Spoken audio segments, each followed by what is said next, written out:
Yes. Good morning class. Class, अभी तक तो हम लोगों ने संस्कृत का कक्षा 8 की बात कर रहे हैं। संस्कृत में हम लोगों ने 2 चैप्टर पढ़े। एक तो पढ़ा हम लोगों ने सुभाषितानी और दूसरा हम लोगों ने पढ़ा विलस्य वाणी। ठीक है, इसमें हमने अभ्यास कार्य भी किए, कार्यपत्रिका भी की। अब हम लोग पढ़ेंगे हमारा व्याकरण का पहला पाठ, वर्ण विचार। ठीक है, वर्ण विचार को और डिटेल में, जैसा कि आपके बुक में दिया है, उसको डिटेल में पढ़ने के पहले थोड़ा सा हम लोग वर्णमाला क्या है उसको जान लेंगे। ठीक है, बिना वर्णमाला के वर्ण विचार क्या है यह स्पष्ट रूप से आपके समझ में नहीं आएगा। तो सर्वप्रथम हम क्या करेंगे, वर्णमाला के विषय में जानेंगे, वर्ण विचार में और डिटेल जानकारी के पहले।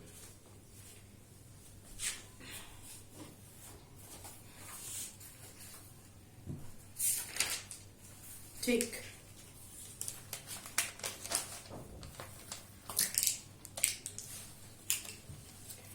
ठीक है बच्चों, तो अब देखिए, अब हम यहाँ पर बात कर रहे हैं, अब यहाँ पर हम बात कर रहे हैं कक्षा 8 के प्रथम पाठ वर्ण विचार। वर्ण विचार, ठीक है। अब देखो वर्ण विचार, अब इसमें ये कहता है कि वर्ण विचार है ना, यानी संस्कृत भाषा की बात कर रहा है कि संस्कृत भाषा में वर्ण विचार क्या है। तो सबसे पहले तो हम जान लेते हैं कि संस्कृत में उपसर्ग क्या है, मूल शब्द क्या है और प्रत्यय क्या है। ठीक है, तो अब देखिए बात करेंगे, पहला इसमें बात किया गया है संस्कृत भाषा। किसकी बात की गई है? संस्कृत भाषा। ठीक है, अब देखो संस्कृत का जब हम छेद करेंगे तो ये हो जाएगा सम धन क्री धन क्यत। ठीक है, क्यत। अब देखो सम हमारा क्या है? उपसर्ग है। ठीक, की हमारा क्या है? धातु यानी मूल रूप। ठीक है, और क्यत क्या है? प्रत्यय है। ठीक, अब संस्कृत वह भाषा है जो पूर्णतः नियमबद्ध है। संस्कृत भाषा की बात कर रहा है ना, तो संस्कृत वह भाषा है। आपसे पूछे भाई कि संस्कृत क्या है, तो आप कहोगे कि संस्कृत वह भाषा है जो पूर्णतः नियमबद्ध होता है ना। बिना नियम के संस्कृत का ज्ञान नहीं है, जो पूर्णतः नियमबद्ध होता है। ठीक है, एक तरह से कह लीजिए कि देवनागरी लिपि में जो भी भाषाएं आती हैं उस सब की जननी भी संस्कृत भाषा है। ठीक है, संस्कृत से ही अन्य भाषाओं का हिंदी, उर्दू नहीं, हिंदी आपका मराठी है ना, ये सारे जो सब भाषा है ये संस्कृत से ही हमारे अस्तित्व में आए हैं। ठीक है, ये तो हमने बात यहाँ पे कर ली कि संस्कृत भाषा क्या है। ठीक है, इसका संधि विच्छेद, वर्ण विच्छेद करेंगे तो इस रूप में करेंगे, और उसके बाद से इसमें उपसर्ग क्या है, धातु क्या है और प्रत्यय क्या है, और संस्कृत भाषा एक्चुअल में है क्या। तो क्या है वो? संस्कृत वह भाषा है जो पूर्णतः नियमबद्ध होता है। ठीक है, अब हम बात कर लेंगे यहाँ पे दूसरा वर्णमाला की। इसकी बात करेंगे वर्णमाला की। बच्चों ये शब्द वर्ण जो विचार है ना, इसी को पढ़ने के लिए, ये एक्चुअल में है क्या उसको जानने के लिए थोड़ा थोड़ा इन सब चीजों पर हमें आना पड़ेगा। ठीक है, तब जाकर के ये हमें स्पष्ट होगा कि आखिर ये है क्या, इसका महत्व क्या है। ठीक है, तो देखिए वर्णमाला किसे कहते हैं? वर्णों के समूह। ठीक है, वर्णों के समूह को वर्णमाला कहते हैं। व्यवस्थित समूह को, है ना, वर्णमाला कहते हैं। ठीक है, यहां तक आपको समझ में आया होगा। पहला हमने क्या बताया कि संस्कृत क्या है, ठीक है, संस्कृत भाषा क्या है। दूसरा हमने बताया कि वर्णमाला क्या है। अब हम लोग इसके थोड़ी सी विस्तृत पे जाएंगे, है ना, थोड़ा और विस्तारित रूप में इसको देखेंगे कि ये क्या है। ठीक है बच्चों, जो भी इसमें लिखाया जा रहा है वीडियो को पॉज करके उसको अपने नोटबुक में नोट करते चलिएगा, नोट्स बना लीजिएगा, ताकि आपको किसी प्रकार की कोई परेशानी ना हो। ठीक है, अब हम बात करेंगे स्वर प्रकरण की। किसकी बात करेंगे? स्वर प्रकरण की। ठीक है, ये अभी वर्ण विचार नहीं है बेटा, है ना, ये अभी हम उसकी मेन बातों को यहाँ पे रख रहे हैं। बाद में डिटेल में ये है क्या उसको समझाएंगे। अभी तो जिसमें इसमें मुख्य रूप से जो जो बातें आती हैं वो हम आपको थोड़ी सी बताने की प्रयत्न कर रहे हैं। ठीक है, तो स्वर प्रकरण यानी वर्ण अथवा अक्षर, वर्ण अथवा अक्षर। ठीक है, न क्षरति इति अक्षरः, संस्कृत में कहा गया है कि न क्षरति इति अक्षरः, अर्थात इसका कहने का अर्थ है कि जिसका क्षरण यानी जिसका कोई और टुकड़ा, जिसका विनाश ना हो सके, वही क्या है? वर्ण है और अक्षर है। ठीक है, वर्णों का हम कभी इसको और तोड़ नहीं सकते, इसका कभी नाश नहीं कर सकते, क्योंकि इसी को ध्वनि भी कहा गया है। इसको मौखिक रूप में क्या कहा गया है? ध्वनि भी कहा गया है। भाई आप ध्वनि का क्षरण कर सकते हैं क्या? इसका विनाश कर सकते हैं क्या? नहीं कर सकते, और ना ही अक्षर को और तोड़ सकते हैं। आई बात समझ में? यहाँ पर इतना है ना, न क्षरति इति अक्षरः। जैसे आपके पास मान लीजिए आप कहोगे वर्ण क्या है, स्वर प्रकरण की बात हो रही है यहाँ पे, है ना, तो जैसे अ ई क ख ग आदि, ये सब क्या है? ये वर्ण है। ठीक है, ये हम क्या है? वर्ण है। इसके और टुकड़े नहीं किए जा सकते, ना ही इसका किसी प्रकार का कोई विनाश किया जा सकता है। ठीक है, यहां तक समझ में आया।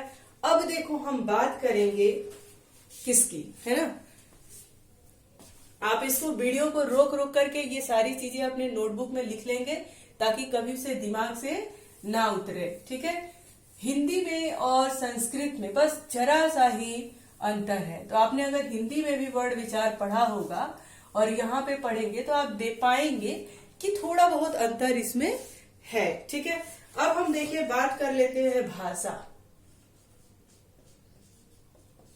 भाषा, ठीक है, ये हमारा एक तथ्य है, भाषा। अब देखो प्रश्न हमारे पास कैसे बनते हैं कि ध्वनि क्या है, ठीक है, तो या फिर भाषा की मौखिक इकाई क्या है। ठीक है, तो मौखिक इकाई, है ना, आपको दिख नहीं रहा होगा क्योंकि वीडियो बड़ी। ठीक है, मौखिक इकाई क्या है? ध्वनि है। अगर प्रश्न इस तरह से पूछा जाए कि भाषा की मौखिक इकाई क्या है, तो आप कहोगे ध्वनि है। ठीक है, क्या कहेंगे? ध्वनि है। फिर अगर आप कोई पूछे कि भाषा का लिखित रूप क्या है ना, भाषा का लिखित रूप क्या है? लिखित रूप, तो क्या कहोगे आप?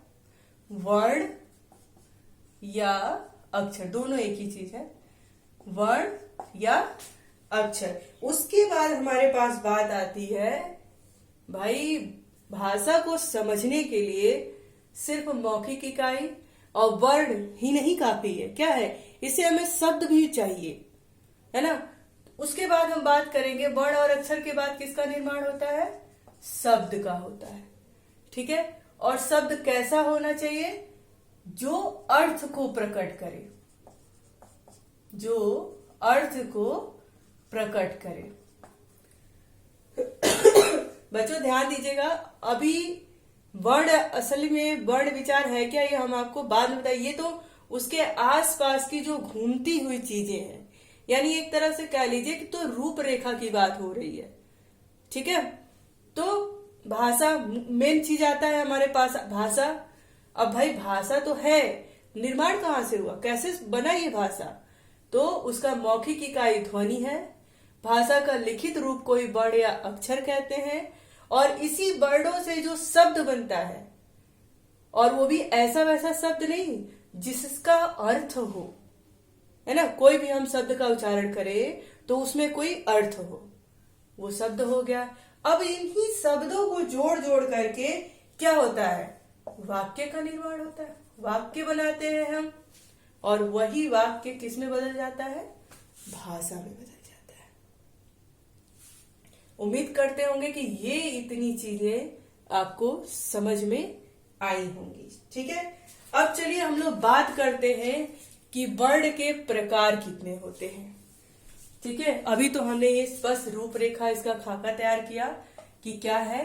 अब हम मेन मुद्दे पे आएंगे कि भाई अभी भी मेन मुद्दे पे नहीं है ना, अभी भी हम वर्ण के बारे में विचार ही कर रहे हैं। ठीक है, अब देखो बात करेंगे कि वर्ण के कितने प्रकार होते हैं। तो बच्चों वर्ण के 2 प्रकार होते हैं, 2 भेद होते हैं, है ना। आप क्या कहोगे? 2 भेद होते हैं। पढ़ाई है आपने, है ना। कौन कौन से होते हैं? स्वर होता है, जिसका प्रत्याहार अच होता है ना, ये स्वर को ही संस्कृत में अच कहते हैं। ठीक है, उसके बाद दूसरा क्या है? स्वर आपने हिंदी में पढ़ा होगा, अच आप जान लो संस्कृत में। दूसरा क्या है? व्यंजन। ठीक है, व्यंजन को क्या कहते हैं? हल कहते हैं।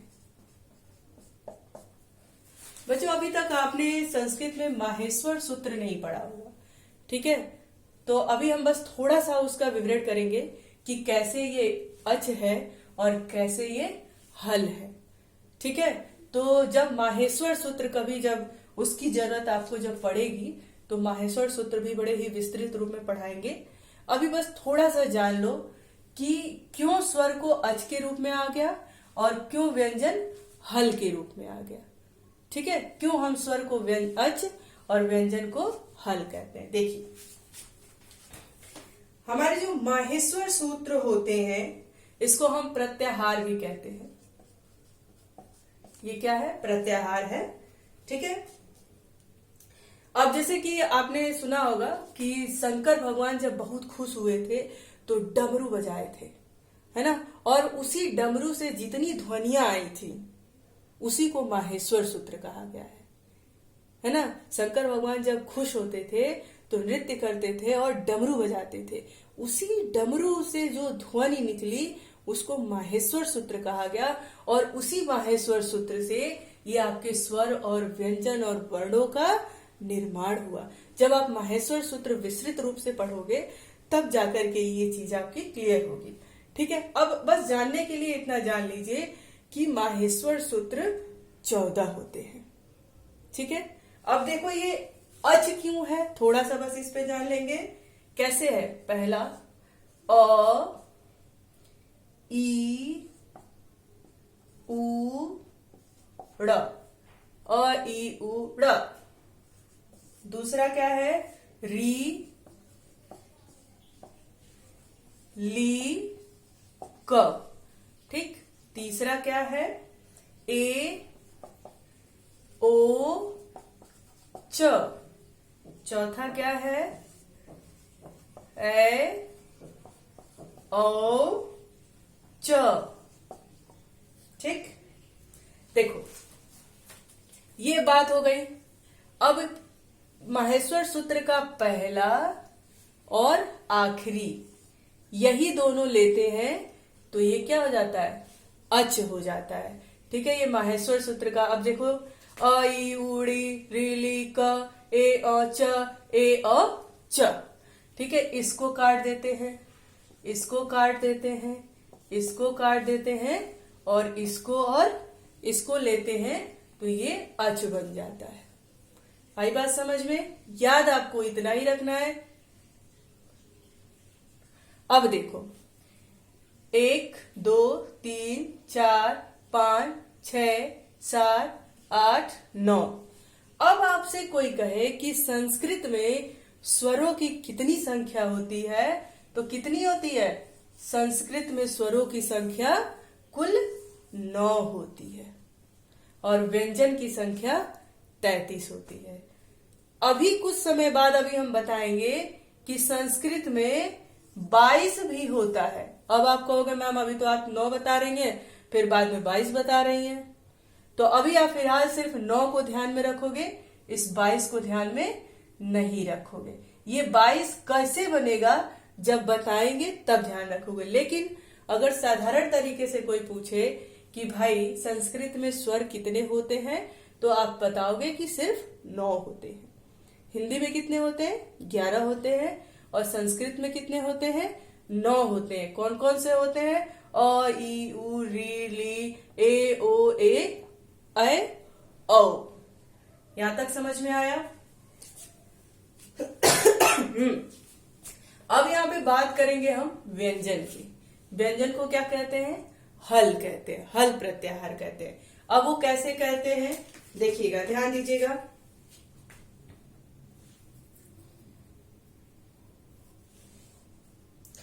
ठीक है, जिस तरह से ये हो गया हमारा, ये स्वर में आ गया, उसी तरह से इसमें भी आता है व र ट जम घड़ धस, है ना, झबई झब घड़ धस, ऐसे करके आता है। ठीक है, तो उसका भी हम ह ले लेते हैं पहला, और अंत में आता है ल, तो ये ह और ये ल के लेकर के हल प्रत्याहार हो जाता है। जब हम आपको ये वर्ण विचार पढ़ाने के बाद, आपके बुक में नहीं है, आपके कोर्स में भी नहीं है, लेकिन हम आपको माहेश्वर सूत्र बताएंगे। ठीक है, जब माहेश्वर सूत्र आपको याद कराएंगे तब आपको ये अच और ये हल पूर्ण रूप से समझ में आ जाएगा कि मैम ने ऐसा क्यों बताया था। क्योंकि अभी आपका माहेश्वर सूत्र आपके कोर्स की बात नहीं है, लेकिन थोड़ा सा समझने के लिए मैंने ये चीजें आपको बताई। ठीक है, अब आगे देखोगे आप, बहुत ही ध्यान से देखिएगा इसको और अपने कॉपी में भी नोट करिएगा, और वीडियो ना समझ में आने पर 1 से 2 बार देखिएगा। उस पर भी नहीं समझ में आएगा तो मैम है, उनसे आप पूछेंगे। ठीक है, चलिए अब मेन पॉइंट पे आते हैं, वर्ण। अभी तक तो हमने आपको बस एक रूपरेखा समझाया था कि भाई ये है क्या, है ना, समझने की बात की थी। अब हम बात करेंगे वर्ण की। ठीक है, तो वर्ण की बात करेंगे। बताया ही था कि वर्ण के कितने भेद होते हैं? 2 होते हैं। कौन कौन से होते हैं? स्वर और व्यंजन। स्वर को क्या कहेंगे? अच प्रत्याहार, और व्यंजन को क्या कहेंगे? हल प्रत्याहार। ठीक है, यहां तक समझ में आया? हल प्रत्याहार। ठीक है, अब देखो स्वर किसको कहते हैं? स्वर ध्वनियां स्वतंत्र होती हैं। आपको पता है, हिंदी में भी आपने पढ़ा होगा कि स्वर क्या है।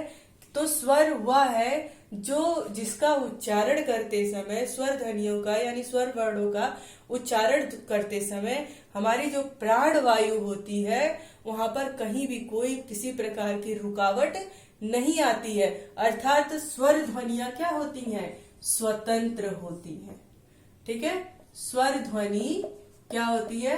स्वतंत्र होती है।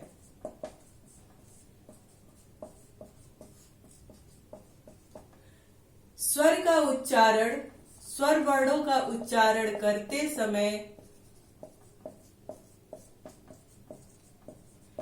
किसी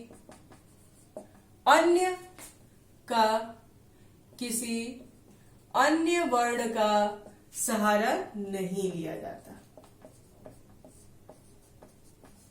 सहारा नहीं लिया जाता। ठीक है, अर्थात स्वर क्या है? स्वतंत्र है। जैसे जैसे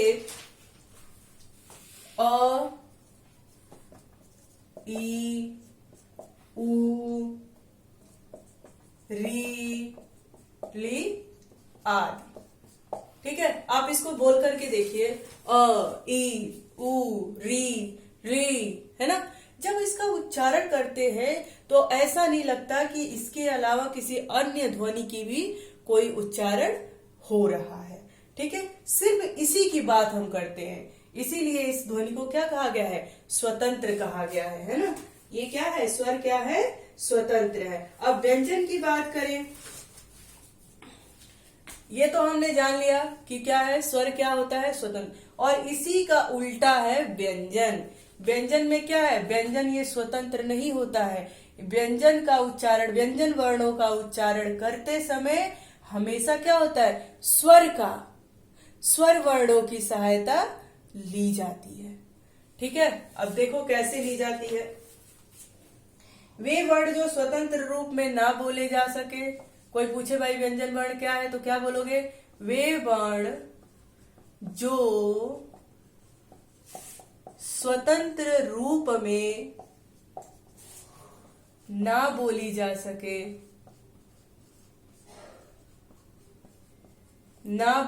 सके, अर्थात जिनका उच्चारण स्वर की सहायता से किया जाता है, अर्थात जिनका उच्चारण स्वर की सहायता से किया जाता है, स्वर की सहायता से किया जाता है, वे व्यंजन वर्ण कहलाते हैं। इसको आप लोग अपने कॉपी में नोट कर लेना, वे व्यंजन वर्ण कहलाते हैं।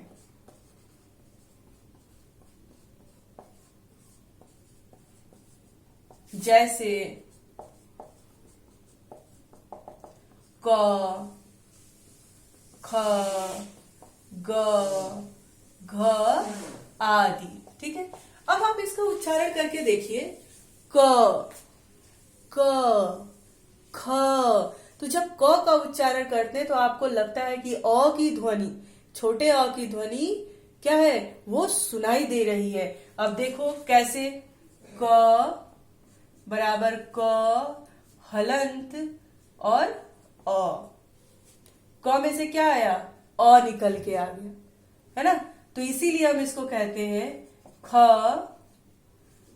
हलंत अ। ये तो अ है, यानी जो ये व्यंजन के वर्ण है ये क्या है, स्वतंत्र नहीं है। इसका उच्चारण करते समय हमने क्या किया, स्वर के वर्णों की सहायता लिया। मान लीजिए इसी क की जगह पे हमने की लिख दिया, ठीक है, की लिख दिया। अब क हलंत छोटी ई लगी है, हमने छोटी ई को अलग कर दिया। क्या कर दिया, छोटी ई को अलग कर दिया। इसी तरह से इस पे जो भी मात्राएं लगे, आ की मात्रा लगे, ए की मात्रा लगे, ओ की मात्रा लगे, ऊ की लगे, जिसकी भी लगे, है ना। तो जब हम इसका अलग करेंगे तो हम देखेंगे कि व्यंजन वर्ण के साथ स्वर लगा हुआ है। उम्मीद करते हैं कि वर्ण दो प्रकार के होते हैं, स्वर अच प्रत्याहार, व्यंजन हल प्रत्याहार, और ये दोनों कहते किसे हैं, इसकी क्या परिभाषा है। ठीक है, इतना आपको समझ में आया होगा।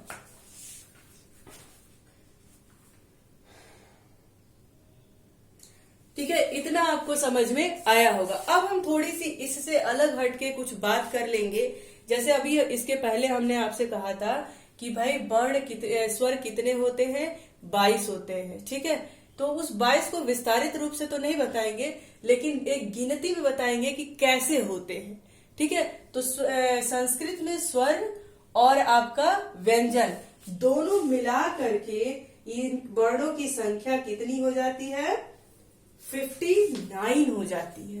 ठीक है, अब वो कैसे होती है वो हम आपको अभी बता रहे हैं।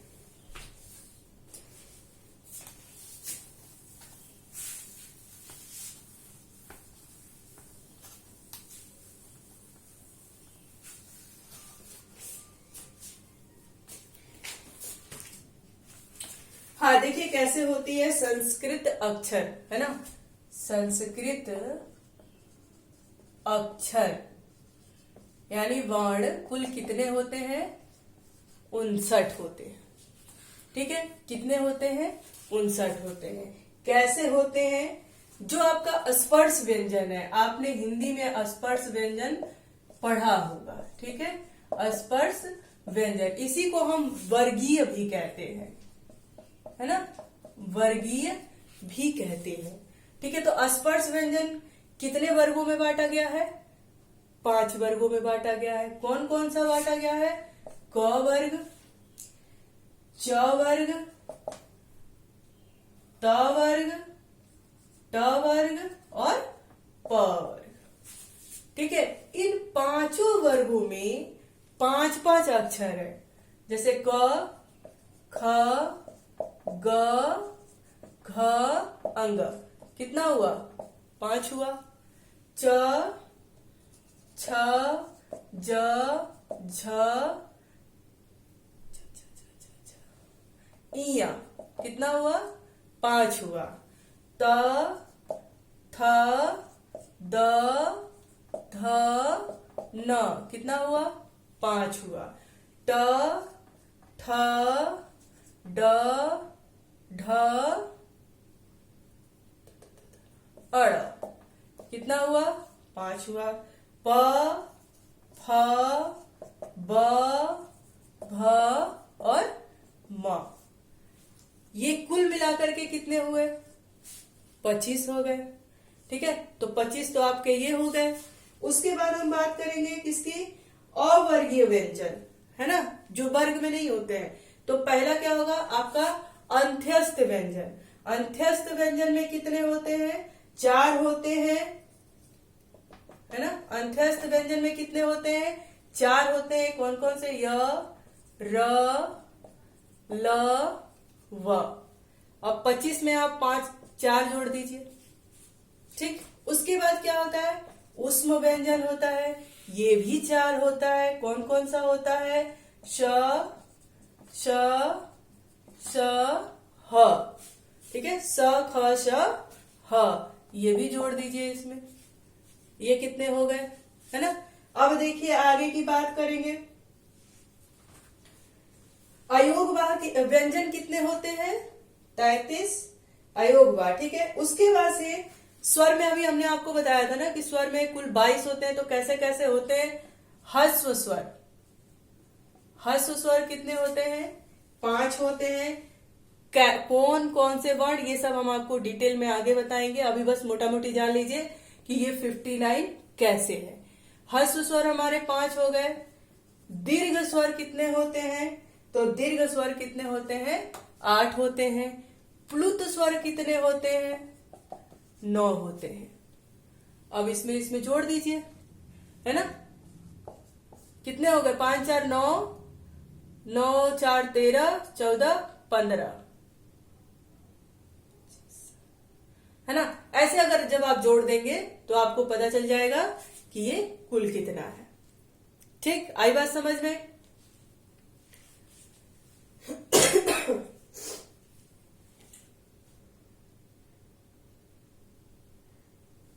ठीक है, आज के लिए ये तो बात हो गई, यहाँ पे ये कुल इतना याद रखेंगे। एक चीज और याद रखेंगे आप, जैसे ये स्वर कुल इस तरह से जोड़ लिया जाए तो स्वरों की संख्या 22 हो गई, व्यंजन की संख्या 33 हो गई, है ना, 33 हो गई। उसके बाद अयोगवाह हो गया, है ना, ये सारी चीजें जोड़ करके ये हमारी संख्या कितनी हो गई, 59 हो गई। ठीक है, अब इसमें थोड़ा सा और बताएंगे इसी सब चीजों को जोड़ करके कि कैसे ये 5 है, कैसे ये 8 है और कैसे ये 9 है, क्योंकि ये बहुत ही आपका कंफ्यूजन पैदा करेगी। ठीक है, अभी आप कहोगे मैम एक बार तो स्वर बता रही है 9 होता है, दूसरी बार स्वर बता रही है 22 होता है, लेकिन आपको कोई साधारण शब्दों में अगर पूछे संस्कृत में, है ना, कि संस्कृत में स्वरों की संख्या कितनी होती है, तो आप बताएंगे संस्कृत में स्वरों की संख्या 9 होती है। और हिंदी में कितनी होती है, तो हिंदी में 11 होती है। ठीक है, आज के लिए बस आप इतना ही जानिए। अगली वीडियो में, अगली कक्षा में इसको हम पूरा विस्तारित रूप से बताएंगे कि आखिर ये कैसे और कौन कौन से वर्ड। अब तक के लिए, यहां तक के लिए बस इतना ही। Thank you class.